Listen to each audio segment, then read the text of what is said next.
Chapter 4. Takumi. Meanwhile, in Gunma, Japan.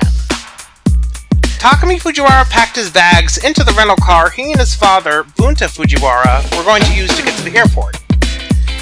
Dad had decided to expand his tofu business in an extreme way. He was going to open several Fujiwara tofu stores overseas.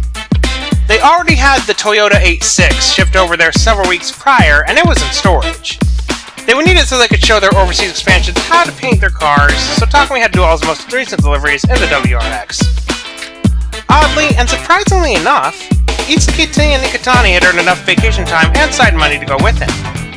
They were in a separate rental car, patiently yet anxiously waiting for Takumi and Bunta to finish.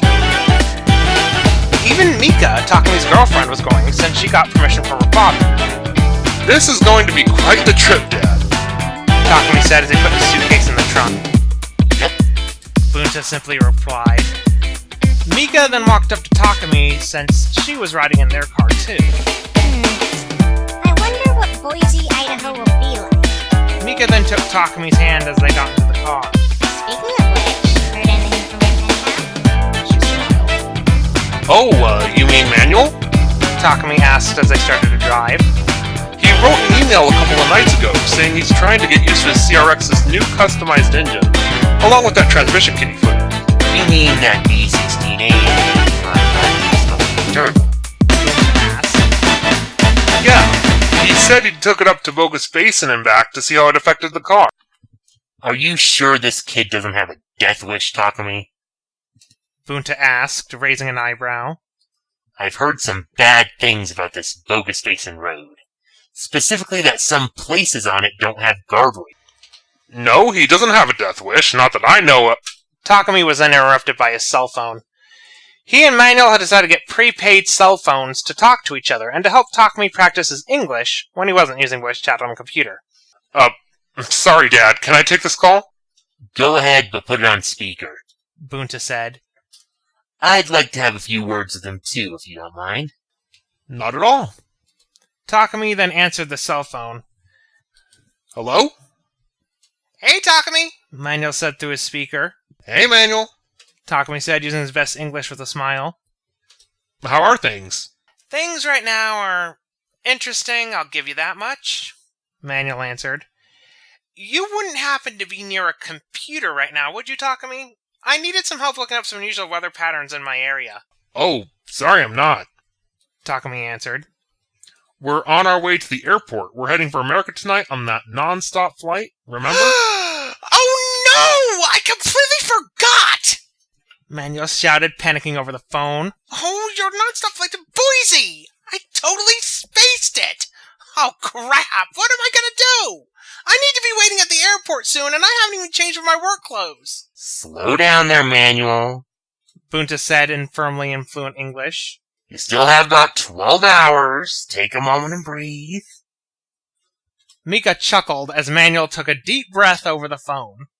He was kind of funny like that. Takumi had introduced him to her over voice chat along with Itsuki and Nikitani. Okay, Manuel said. So your flight arrives in the morning? Yep, Takumi said. By the way, Dad wanted to talk to you about something as well. Bunta then cleared his throat. Manuel, I hear from Takumi you're a mechanic. Well, yeah, Manuel said.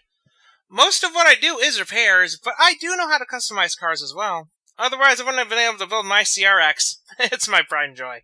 Yeah, you told me how you tested your car at Bogus Basin recently, Bunta said. Manuel was silent for a moment. He told you about that? Afraid so. Figuring how you describe your skills at tuning and driving, and if you live up to what you told Takumi, I might be able to hire you for my tofu business. Oh.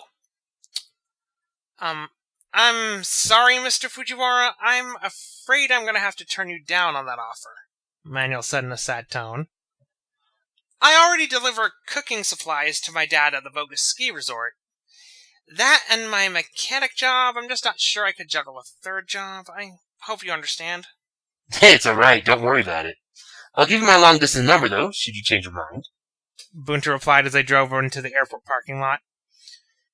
Thank you, Mr. Fujiwara. That's very kind of you, Manuel said. Well, we're at the airport. Takumi said. I'll have to let you go for now since they don't allow cell phones on the plane. See you in about 12 hours, Manuel. Gotcha, Takumi. See you in 12 hours. Okay, later, man. Takumi then hung up.